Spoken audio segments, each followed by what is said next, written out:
బాబా హర్భజన్ సింగ్ 1968లో అమరుడైనటువంటి వీర సైనికుడు అతను.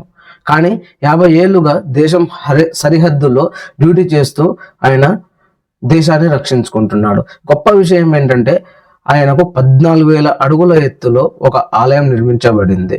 మరి ఈ విశేషాలు ఏంటో ఈ వీడియోలో తెలుసుకుందాం. ఈ లోపు నా ఇంట్రో చూసేయండి.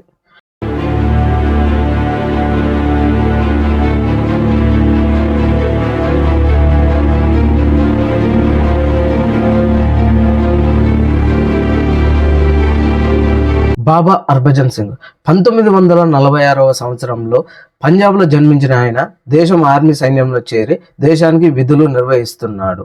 సిక్కింలోని పాతులా నాస్ దగ్గర విధులు నిర్వహిస్తుండగా ప్రమాదవశాత్తు నదిలో పడిపోయి ఆయన మరణించాడు.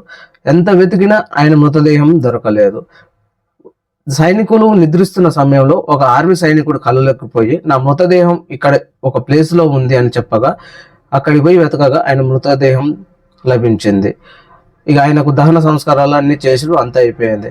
ఇక వేరే ఆర్మీ సైనికులు దేశం మీదకి యుద్ధానికి వస్తున్న సమయంలో ఈయన నిర్లక్ష్యంగా ఉన్న సైనికుల చంప మీద కొట్టి వాళ్ళ నిద్ర లేపేవాడు, వాళ్ళని సరిచేసేవాడు. ఇలా మన ఆర్మీకి ఆయన చనిపోయినా సరే 50 ఏళ్ళుగా మన ఆర్మీ సైన్యానికి సహకరిస్తూ దేశానికి డ్యూటీ చేస్తున్నాడు. ఆయనకు 14,000 అడుగుల ఎత్తులో ఆలయం నిర్మించారు. ఆ ఆలయంలో ఆయన విగ్రహం, ఆయన ధరించినటువంటి మంచం, బూట్లు, యూనిఫామ్, టోపీ ఇవన్నీ అక్కడ పెట్టి పూజలు అందించేవారు. ఆర్మీ సైనికులు యుద్ధానికి పోయే సమయంలో అక్కడ పూజలు చేసి యుద్ధానికి పోయేవారు.